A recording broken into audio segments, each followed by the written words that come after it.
سورہ قلم کی آیت نمبر 17 میں اللہ پاک جو ہے ایک باغ والوں کا قصہ بیان فرما رہے ہیں۔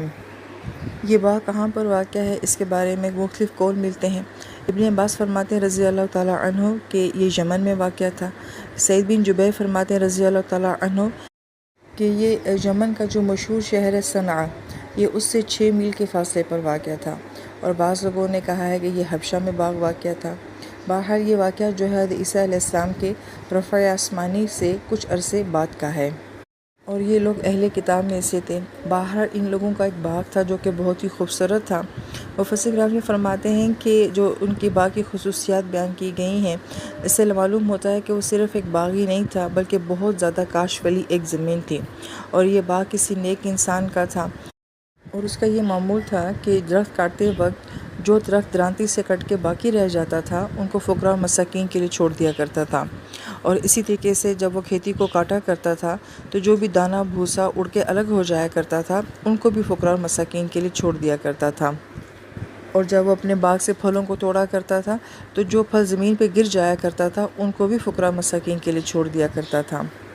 لہٰذا اس کے اس باغ سے بہت سارے غریب اور مساکین لوگ ایسے تھے کہ جن کے گھر چلا کرتے تھے۔ جب یہ شخص انتقال کر جاتا ہے تو اس کے 3 بیٹے اس باغ کے وارث بن جاتے ہیں۔ وہ آپس میں یہ بات کہتے ہیں کہ ہمارا کنبہ اب بہت بڑا ہو گیا ہے، اور اس باغ کی جو پیداوار ہے وہ اب ہمارے لیے کم ہوتی جا رہی ہے، لہذا جتنا غلہ ہمارے والد جو ہیں وہ غربا مساکین کو دیا کرتے تھے اب اس کی ضرورت ہمیں خود ہے۔ بعض روایت میں یہ بھی آتا ہے کہ جیسے ہر نوجوان نسل جو ہے اپنے ماں باپ کو بے وقوف سمجھتی ہے، تو انہوں نے بھی یہی کہا کہ ہمارا باپ بے وقوف تھا جو اتنی زیادہ پیداوار کو غریب اور مساکین کو دے دیا کرتا تھا، لہٰذا اب یہ ساری پیداوار ہم خود لے لیا کریں گے۔ جب وہ سارے بھائی آپس میں یہ پلان بنا لیتے ہیں تو پھر اگلے دن جب وہ باغ میں جاتے ہیں اپنے درختوں کے پھل توڑنے کے لیے یا کھیتی کی کاشت کرنے کے لیے، تو وہ وہاں پہ کیا دیکھتے ہیں کہ سوائے وہاں پہ راکھ کے اور کچھ بھی نہیں ہے۔ اللہ پاک کی طرف سے کوئی ایسا امر آتا ہے جو کہ ان کے پورے باغ کو جلا کے راکھ کر دیتا ہے۔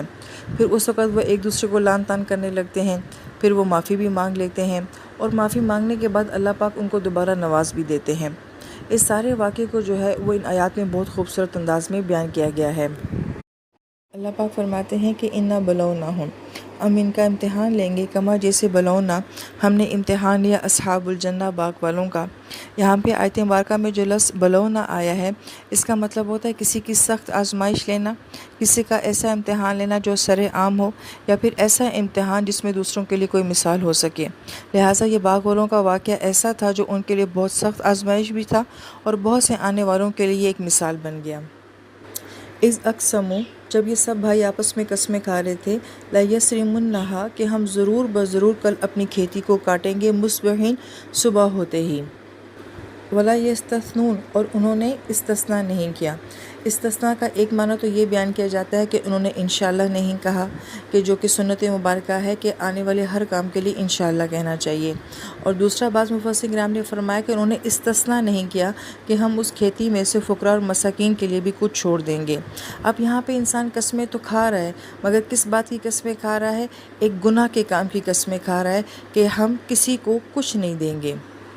پھر اللہ پاک فرماتے فَطَافَ عَلَيْهِ طَائِفٌ مِّن رَبِّكَ، پھر تمہارے رب کی طرف سے اس باغ کے اوپر ایک بلا آ گئی، وَهُمْ نَائِمُونَ، اور اس حالت میں کہ وہ لوگ سو رہے تھے۔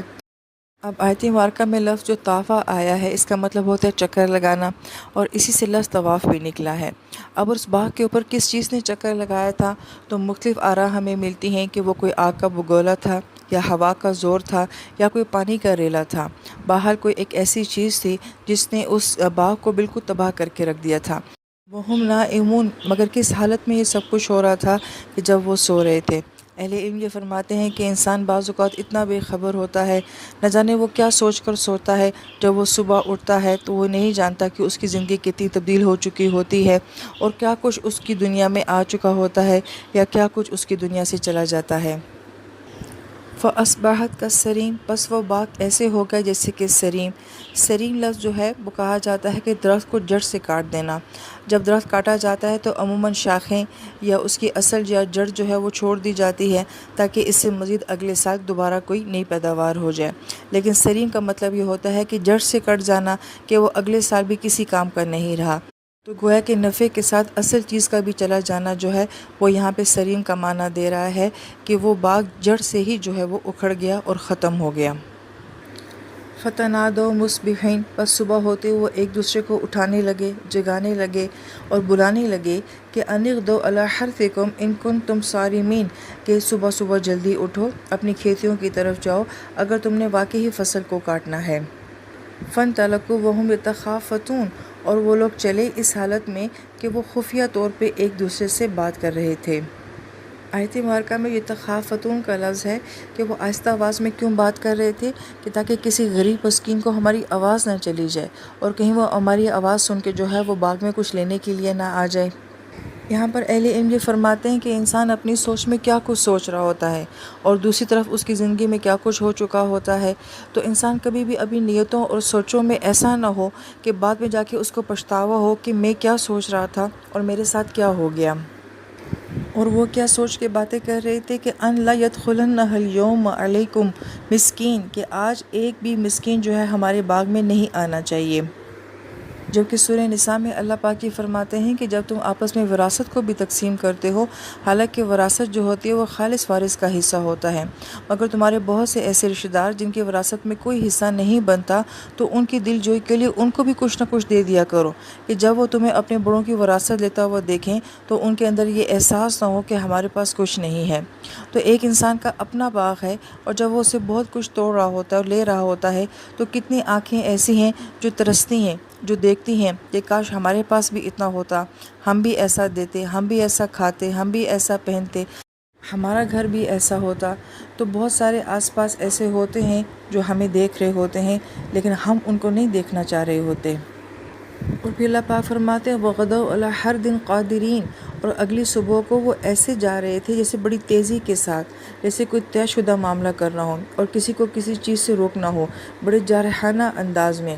گویا کہ اللہ پاک ان لوگوں کی ہر مومنٹ کو ان آیات میں بیان کر رہے ہیں کہ وہ آپس میں باتیں کیسے کر رہے تھے، وہ چل کیسے رہے تھے، ان کی سپیڈ کیسی تھی۔ گویا کہ وہ انسان کی ساری بے قراری اور وہ ساری انسان کی کیفیات جو کہ غلط کام کرتے وقت ہوتی ہیں، وہ بھی ان آیات میں جو ہیں وہ بیان کی جا رہی ہے۔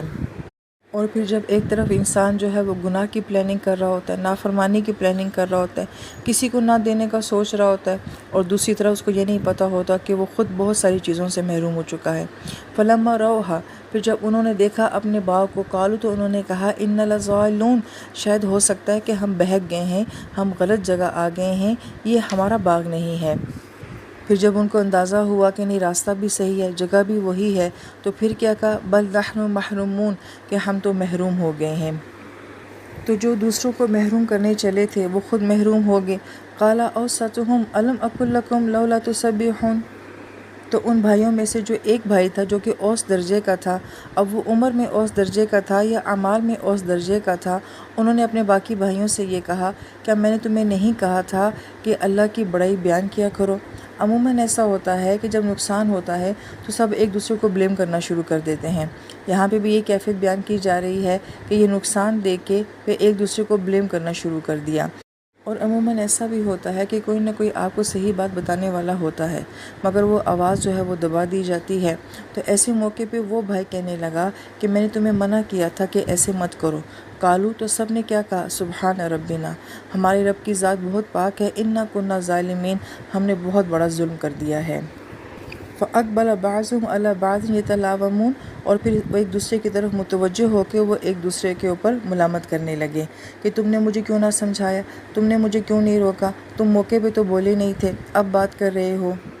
لہٰذا یہ انسان کی فطرت ہے کہ جب اس کو نفع ملتا ہے تو وہ اپنا کریڈٹ لیتا ہے، لیکن جب اس کو نقصان ہوتا ہے تو وہ ایک دوسرے کے اوپر ڈالنا شروع ہو جاتا ہے۔ یہ تو دنیا کا ایک چھوٹا سا نقصان تھا۔ اللہ پاک آخرت کا بھی یہی منظر بیان کرتے ہیں کہ جب انسان جہنم کو دیکھے گا تو اس وقت سب نافرمان ایک دوسرے کو بلیم کرنا شروع کر دیں گے۔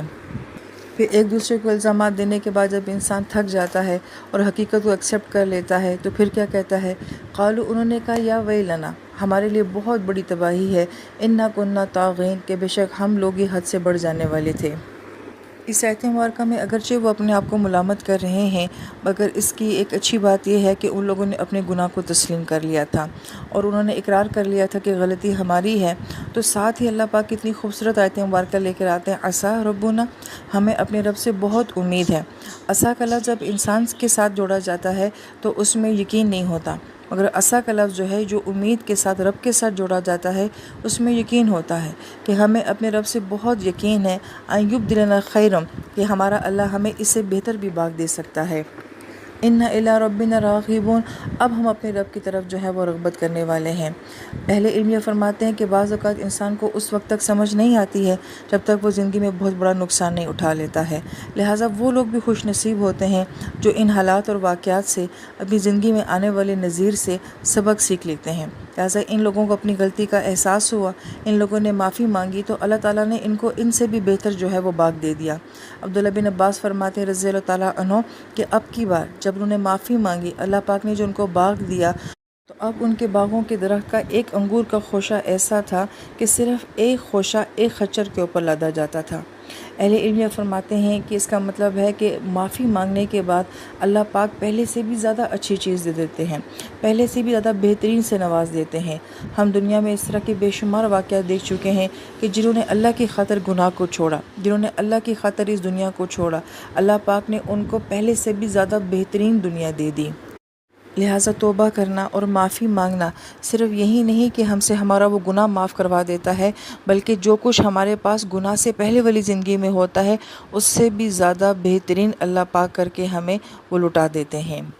اللہ پاک فرماتے ہیں کذالک العذاب، اسی طریقے سے اللہ تعالیٰ دنیا میں جو ہے وہ عذاب دیتے ہیں۔ عذاب لفظ جو ہے وہ بیان ہو چکا ہے، یہ عذب سے ہے، اور عذب کا مطلب ہوتا ہے ٹیسٹ ہونا، ذائقہ ہونا کسی چیز کا، کہ اللہ پاک کی دنیا میں جو ہمیں نقصانات دیتے ہیں، یہ جو ہمیں کمیاں دیتے ہیں، یہ جو ہمیں حادثات دیتے ہیں اور ہمیں غموں کا ٹیسٹ دیتے ہیں، کہ اس وجہ سے دیتے ہیں کہ انسان سمجھ جائے۔ وَلَعَذَابُ الْآخِرَةِ اکبر، لیکن جو آخرت کا عذاب ہے وہ کبھی نہیں بدلے گا، وہ اس دنیا کے ہر نقصان سے بہت بڑا نقصان ہے۔ لَوْ كَانُوا يَعْلَمُونَ، کاش کہ یہ لوگ اس بات کو جان لیں کہ دنیا کے مال کا نقصان، دنیا کے باغ کا نقصان، دنیا کی کسی بھی چیز کا نقصان جو ہے وہ آخرت کے نقصان کے سامنے بہت حقیر، بہت معمولی ہے۔